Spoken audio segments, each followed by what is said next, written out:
하나님의 말씀은 야고보서 1장 26절에서 27절까지, 하나님의 말씀 야고보서 1장 26절에서 27절까지입니다. 누구든지 스스로 경건하다 생각하며 자기 혀를 재갈 먹이지 아니하고 자기 마음을 속이면 이 사람의 경건은 헛것이라. 하나님 아버지 앞에서 정결하고 더러움이 없는 경건은 곧 고아와 과부를 그 환난 중에 돌아보고 또 자기를 지켜 새 속에 물들지 아니하는 이것이니라. 아멘. 계속해서 우리 새벽마다 야고보서를 강의하고 있습니다.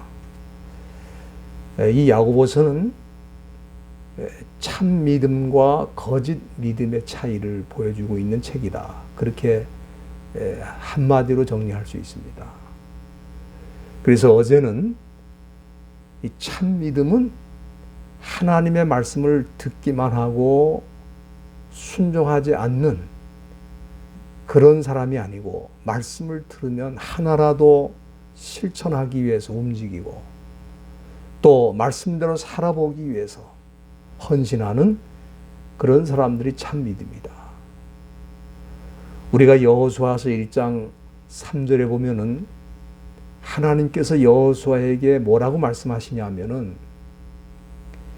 이스라엘 백성들에게 약속을 주시는데 너희 발바닥으로 밟는 곳을 다 내가 너희에게 주리라, 그렇게 말씀하셨어요. 그러니까 우리가 이 말씀을 잘 이해를 하셔야 되는데, 하나님이 그냥 가나안 땅을 주시겠다 그런 얘기가 아니고, 너희들이 발바닥으로 밟으면 그 밟은 땅을 내가 너희한테 준다 그랬어요. 그러니까 이것은 하나님의 말씀을 듣고 순종해서 그 가나안 땅에 들어갈 때에 그들이 밟는 그 땅을 준다는 약속이거든요. 그러나 우리가 잘 아는 대로 이스라엘 백성들이 가나안 땅에 들어가서 다 밟지를 못했어요. 결과적으로 가나안의 칠족속을 쫓아내지를 못하고, 그 결과 오히려 가나안 그 종교가 이스라엘 백성들에게로 들어와서 종교가 혼합이 되고 민족이 혼합이 되고, 그리고 하나님을 대적하는 그런 자리에까지 가게 된 것입니다. 그러니까 순종하는 만큼 복을 받는 거예요. 어제 그 말씀을 드린 것입니다. 오늘 이 본문은 우리가 이 참 믿음이라고 할 때 진짜 믿음은 어떤 믿음이냐? 그거는 언어를 통제하는 믿음이다. 우리가 며칠 전에는 이 마음속에 일어나는 그런 분노의 감정을 다스릴 때 그것이 참 믿음이라고 그랬는데, 오늘 본문은 언어를 통제하는 그 믿음이 참 믿음이다. 여기 26절에 보면은 누구든지 스스로 경건하다 생각하며 그랬습니다. 여기 이 말씀이 중요한 것입니다. 왜냐하면은 세상 사람들이 혀를 마음대로 놀리는 거야 당연히 그렇게 합니다. 그 사람들은 그걸로 사는 거예요. 혀를 마음대로 놀려서 사람들을 선동하고 거짓말로 사람들을 유혹하고 미혹하고, 그거야 뭐 그 사람들이 당연히 하는 거고, 경건하다고 생각하는, 다시 말하면 자기가 잘 믿고 자기처럼 신앙생활 잘하는 사람은 없다. 이런 사람들이 혀를 마음대로 놀려서 무슨 말이든지 쏟아내는 것입니다. 이것이 위험하다는 거예요. 여기 자기 혀를 재갈 먹인다 그랬는데, 이 재갈 먹인다는 것은 고삐를, 우리가 소나 말이나 길들이려면 고삐를 껴야 되잖아요, 코에다가. 그래서 소나 말이 그 고삐 때문에 끌려다니는 겁니다. 그러니까 여기 지금 뭐라 그러셨어요? 혀에다가 고삐를, 재갈을 먹이라는 겁니다. 그 정도로 혀를 우리가 다스리지 않으면은 그건 대단히 위험한 신앙이라 그렇게 보는 것입니다. 그럼 왜 이렇게 자기 혀를 잘 통제하고 재갈 먹이는 게 중요하냐? 여러분들 잠언 18장 21절에 보면은 죽고 사는 것이 혀의 권세에 달렸다 그랬습니다. 죽음이냐 사는 거냐 그 혀로 결정한다는 거예요. 혀로. 그만큼 중요하다는 거예요. 여러분들 가정의 문제도 그렇고 교회 문제도 그렇고 사회 문제도 그렇고 결과적으로 뭡니까? 이 언어를 잘못 사용하기 때문에 일어나는 문제가 대부분입니다. 대부분이에요.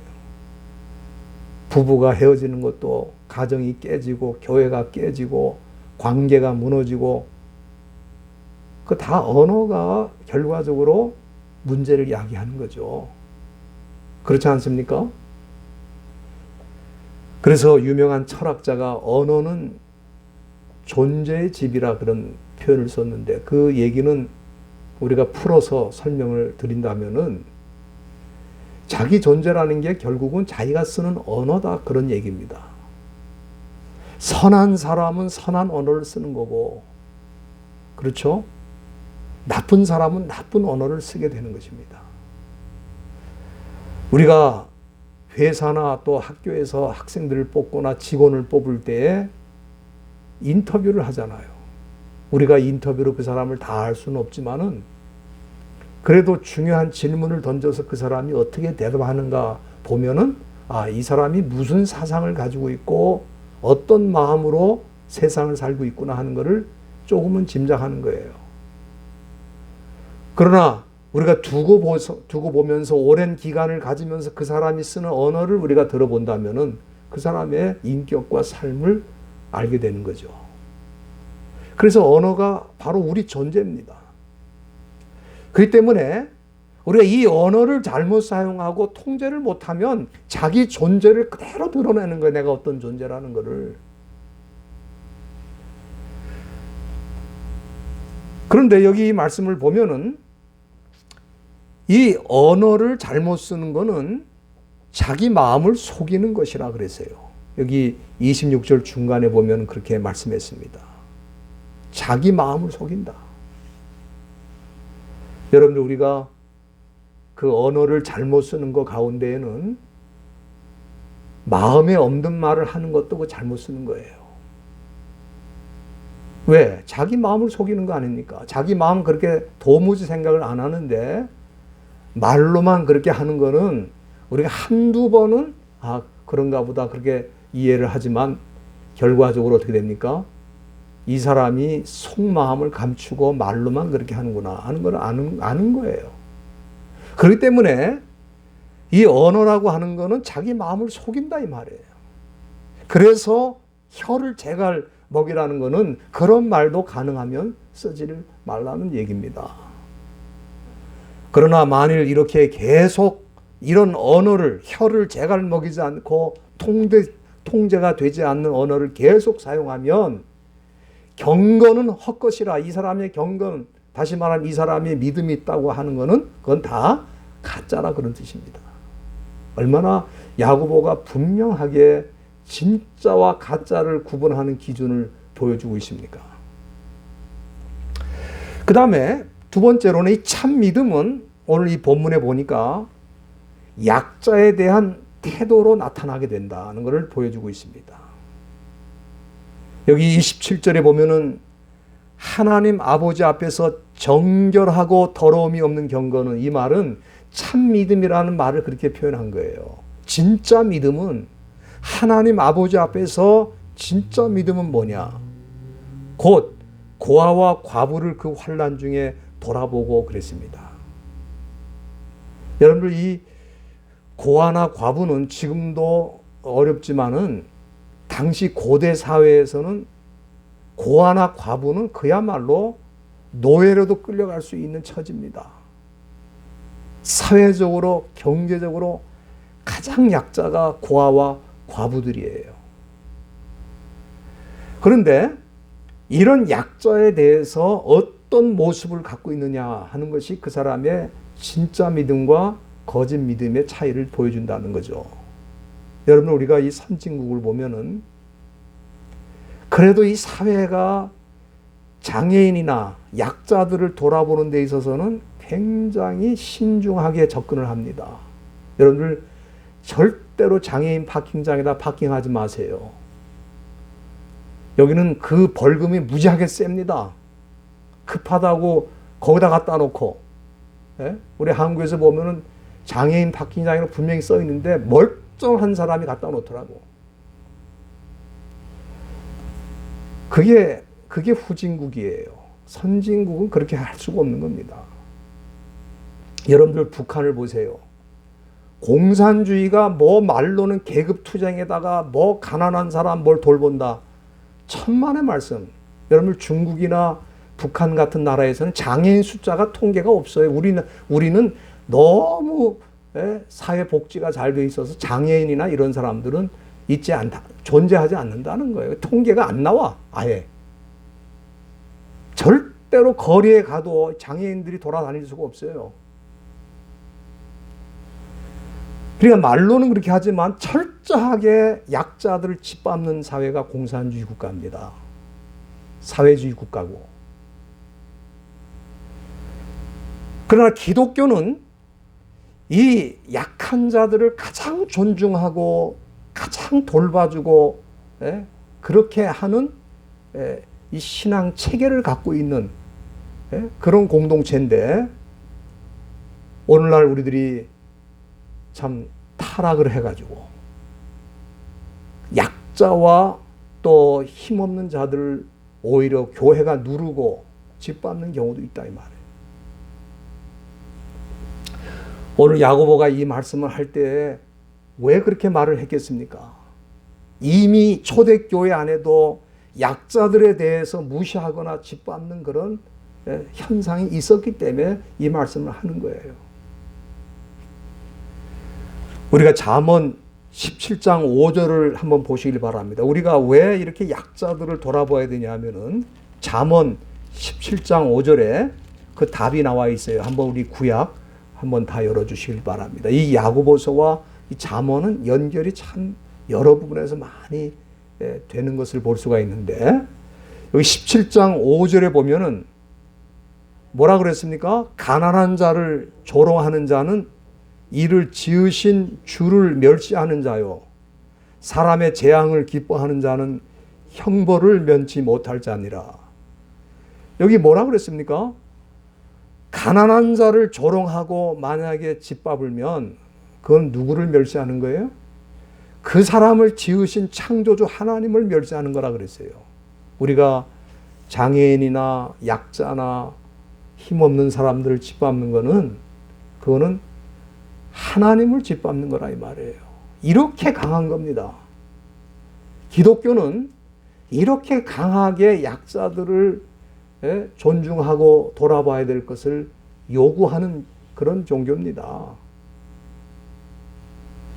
그리고 잠언 19장 17절에는 가난한 자를 불쌍히 여기는 것은 여호와께 구워주는 거라 그랬어요.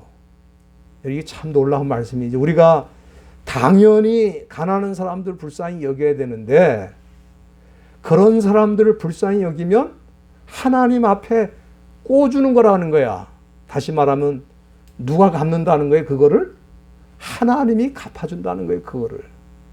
그러니까 우리가 기회가 있으면 약한 사람들이나 가난한 사람이나 어려운 사람들을 돌아보고 구제하는 일을 할 필요가 있어요. 왜? 그게 그 사람을 돕는 거지만 실제로는 그게 자기를 돕는 거라 이 말이에요. 자기가 하나님 앞에 복을 받는 것이고 하나님 앞에 구워주는 거라는 거예요. 얼마나 놀라운 말씀입니까? 오늘 참 한국 교회가 그래도 그만큼 복을 받은 이유가 사실은 우리 초대 한국 교회는 다 어렵고 힘든 때 교회가 그래도 앞장서서 가난한 사람들을 많이 구제를 했어요. 지금은 자기 교회 유지하기도 바빠. 그러다 보니까 왜 건물을 그렇게 쓸데없이 크게 져가지고 그거 유지하느라고 모든 헌금이 다 들어가는 거예요. 그럴 필요가 뭐가 있어요? 좀 작게 짓고, 그리고 가능하면 도울 수 있고 나눌 수 있고 그렇게 되는 게 더 좋지 않느냐 그 말이에요. 여러분들 출애굽기 22장 22절 보세요. 여긴 또 더 놀라운 말씀이 있습니다. 출애굽기 22장 22절에 보면은 너는 과부나 고아를 해롭게 하지 말라. 네가 만일 그들을 해롭게 함으로 그들이 내게 부르짖으면 내가 반드시 그 부르짖음을 들을지라. 이게 굉장히 무서운 말씀입니다. 내가 힘없는 사람, 사회적으로 또 신체적으로 약자들을 괴롭히면 그 괴롭힌 거를 누가 갚아준다고요? 하나님이 갚아준다는 거야. 그러니까 우리가 가난한 자를 도와주는 것도 하나님이 우리에게 복을 주시고, 우리가 그 반대로 가난한 자들을 괴롭히면, 약자들을 괴롭히면 그 복수는 하나님이 하신다는 거예요. 이거는 우리가 세상에서만 그런 게 아니고 교회 안에서도 그럴 수가 있고 교회끼리도 그럴 수가 있어요. 힘 있는 교회와 힘 없는 교회가 서로 부딪힐 때 힘없는 교회가 짓밟히고, 교회 안에서도 좀 돈 있고 권력 있는 사람들은 목소리에 힘을 주고 어깨에 힘을 주고, 그렇지 않은 사람은 눌리고, 그거에 대한 심판은 하나님이 하신다는 거예요. 우리 사람이 할 필요가 없어요. 사람이. 너 왜 그 사람 괴롭히냐? 우리가 가서 그럴 필요도 없어. 하나님이 직접 그런 사람들은 심판하실 거라고 여기 말씀을 하셨어요. 그러니까 우리가 일반적으로 생각하는 경건이나 열심 또 믿음하고는 얼마나 차이가 있습니까? 우린 교회 열심히 나가고 헌금 많이 하고, 눈에 보이는 봉사를 많이 하고 이러면은 그 사람 신앙 좋다고 그렇게 생각하는데 성경은 그렇게 말하지 않는 거예요. 힘이 없고 연약한 사람들을 그 사람이 어떻게 대하는가를 하나님이 보신다는 거예요. 그 사람이 하는 말이 어떤 말인가를 하나님이 들으신다는 거예요. 우리들이 이 기준을 생각하면서 우리 하나님 앞에서 나는 어떤 신앙을 갖고 있는가 한번 살피는 이 아침 될 수 있기를 주의 이름으로 축원드립니다. 기도하시겠습니다. 오늘